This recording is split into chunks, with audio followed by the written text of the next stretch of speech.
इस लेक्चर में हम डिस्कस करेंगे inverted R-2R ladder DAC. Inverted R-2R ladder DAC क्या है? बेसिकली वो अपग्रेडेड वर्जन है R-2R लैडर डीएसी का। अपग्रेड करने की क्यों जरूरत पड़ी, इसको समझ लेते हैं कि जो R-2R लैडर डीएसी है, इसमें जो भी हमारा रेसिस्टर का जो भी नेटवर्क है, ठीक है, तो इसमें जो करंट है बेसिकली करंट एक कांस्टेंट करंट फ्लो नहीं होते हैं, तो वो डिपेंड करता है जो वर्ड आप यहाँ पर दोगे। तो जो भी आप डिजिटल वर्ड अगर आप देते हो सडनली, जैसे डिजिटल वर्ड आपका कुछ चेंज हुआ, तो उसके करस्पॉन्डिंग जो करंट का जो रेस्पॉन्स है, जो भी फ्लो होने वाली है, वो करंट भी आपकी चेंज हो जाती है।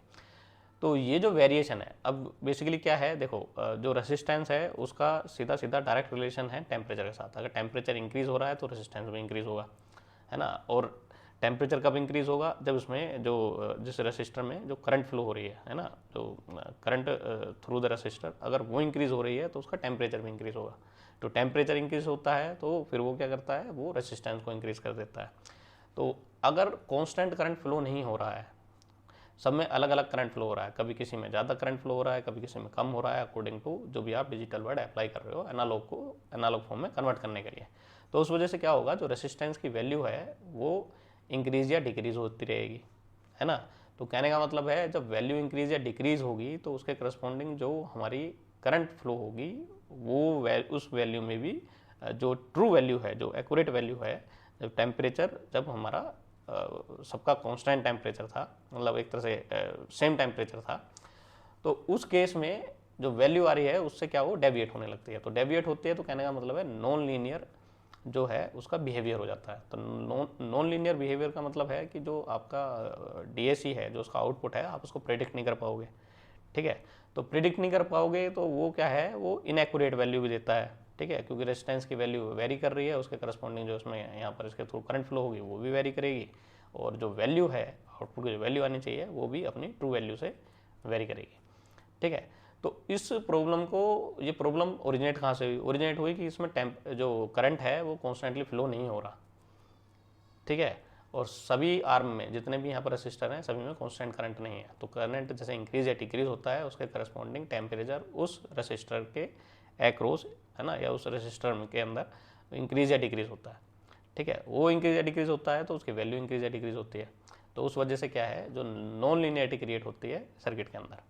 तो अब कुछ एक ऐसा सर्किट चाहिए हमें, या उस तरह का कुछ डिज़ाइन बनाए कि वर्ड भी अगर हम यहाँ पर चेंज कर रहे हैं तो करंट जो है वही कांस्टेंट रूप से वही फ्लो करती रहे, ठीक है। तो अब नया आइडिया जो आया है वो है इन्वर्टेड R-2R लैडर डीएसी। अब इन्वर्टेड वाले में क्या है, जो एमएसबी इधर है उधर हो जाएगी, एलएसबी इधर आ जाएगी, ठीक है। ये पूरा का पूरा जो नेटवर्क है, जो रेसिस्टर वाला नेटवर्क है, इसको पूरे को पूरे नेटवर्क को पलट देंगे, इस आर को हटा देंगे, ठीक है। तो इस नेटवर्क को हॉरिजॉन्टली 180 बनेगा, हाँ 180 बनेगा। तो 180 क्या कर देंगे, इसको रोटेट करा देंगे, ठीक है। तो एमएसबी उधर पहुंच जाएगा, 2R वाला नेटवर्क इधर आ जाएगा, है ना। और हॉरिजॉन्टली भी, तो हॉरिजॉन्टली तो 180 का शिफ्ट कर ही दिया, वर्टिकली भी करेंगे, ठीक है। तो वर्टिकली में ये सब जो है ये ऊपर पहुंच जाएगा, और जो ये वाला टर्मिनल है इसको कनेक्ट कर देंगे इसके साथ VR, और VR यहाँ पर अलग से देंगे, और सब में जो करंट है वो फ्लो होता रहेगा, ठीक है। तो VR 2R के साथ में दे देंगे इधर, ठीक है, इसके पैरेलल में, और इस टर्मिनल को कनेक्ट कर देंगे इसके साथ, तो इसको ऊपर शिफ्ट कर देंगे। तो इस तरह का है। तो अभी देखते हैं इसका सर्किट। तो इन्वर्टेड R-2R लैडर डीएसी, ये है हमारा इन्वर्टेड R-2R लैडर डीएसी, ठीक है। तो सर्किट जो नीचे वाला कनेक्ट था VR के साथ और एक ग्राउंड के साथ, दोनों ऑप्शन है। तो ग्राउंड वाला तो एज इट इज है, पर नीचे जो VR वाला ऑप्शन है वो कनेक्ट कर दिया जो ऑपरेशनल एम्पलीफायर है उसके इन्वर्टिंग नोड के साथ, ठीक है। तो इन्वर्टिंग टर्मिनल के साथ कनेक्ट कर दिया, और जो VR है उसको यहाँ पर हमने अप्लाई कर दिया, और अब VR से क्या होगा, कॉन्स्टेंटली इसमें करंट फ्लो होता रहेगा। अब दोनों केस हैं, दोनों केस में अगर D की वैल्यू 0 है ना, कोई डिजिटल मतलब जो हमारी बाइनरी जो वर्ड है उसमें कोई डिजिट 0 है, 0 तो ग्राउंड से कनेक्ट हो जाएगा, तब भी करंट फ्लो होगा। अगर 1 है तो वो कनेक्ट होगा इस वाली पोजीशन पे, तो जब 1 है तो तब भी उसमें करंट फ्लो होगा, ठीक है। तो दोनों केस में करंट फ्लो हो रहा है और कांस्टेंट करंट है। तो कहने का मतलब है, जब कुछ हम यहाँ पर जिस मैग्नीट्यूड के अकॉर्डिंग, अब सब आर्म में वैसे अलग अलग करंट है, पर जो भी करंट फ्लो हो रही है वो कांस्टेंट करंट फ्लो हो रही है। अब करंट कैलकुलेट करने का पहला ऑप्शन, अब पहला जो काम है वो है करंट को कैलकुलेट करना।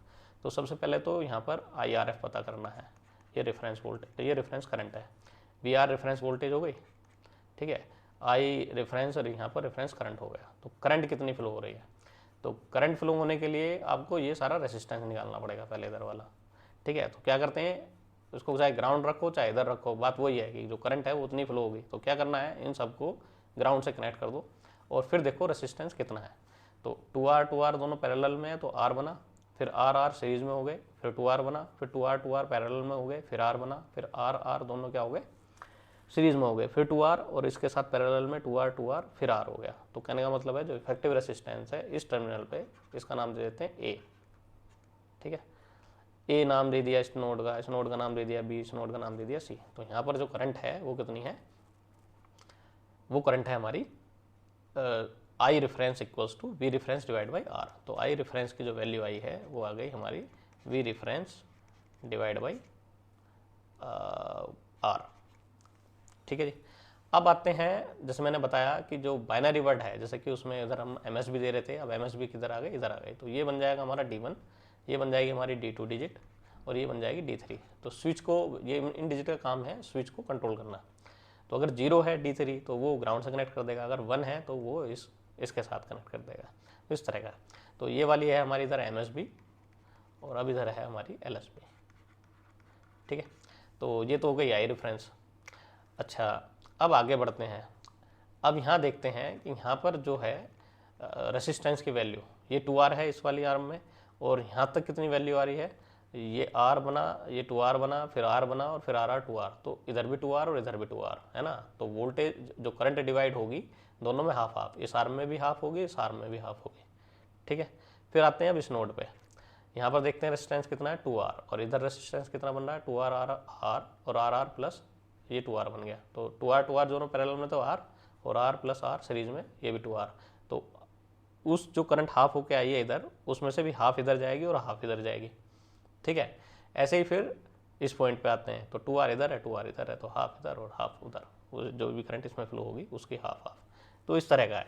तो इसको हम एक एज्यूम कर लेते हैं कि वी रेफरेंस की जो वैल्यू है वो इक्वल्स टू है 10 वोल्ट और R की वैल्यू ले लेते हैं 5 किलो ओम, है ना। R की वैल्यू का एज्यूम कर लेते हैं 5 किलो ओम। तो आई रेफरेंस जो आएगी वो आएगी हमारी 10 डिवाइड बाई 5, 2 मिली एम्पियर। बस अब इसको 2 मिली एम्पियर यहाँ पर करंट फ्लो हो रही है, ठीक है। तो अब यहाँ पर इसको, ये 2 मिली एम्पियर है आई रेफरेंस, तो इधर कितनी आई 1 मिली एम्पियर और इधर कितनी आई 1 मिली एम्पियर। इसका कलर चेंज कर देते हैं,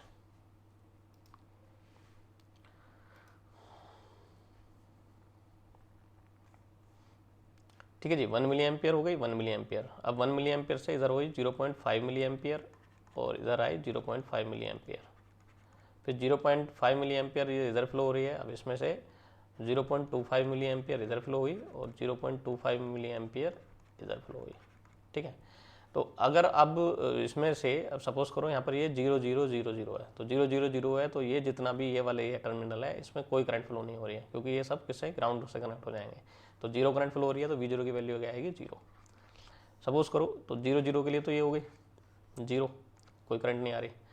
अगर सपोज करो 0 0 1 है, तो 0 0 1 का मतलब ये है कि ये वाला जो कनेक्ट हो गया इसके साथ और बाकी ये दोनों सब ग्राउंड के साथ कनेक्ट है। तो ये भी ग्राउंड के साथ, ये भी ग्राउंड के साथ। तो जो 1 मिली एम्पियर है वो सिंक हो रही है ग्राउंड में, इधर 0.5 मिली एम्पियर है वो भी सिंक हो रही है ग्राउंड में, पर इधर 0.25 मिली एम्पियर है वो कनेक्ट हो गया इसके साथ। तो यहाँ पर कितनी करंट हो गई 0.25 मिली एम्पियर। तो 0.25 मिली एम्पियर और RF की वैल्यू को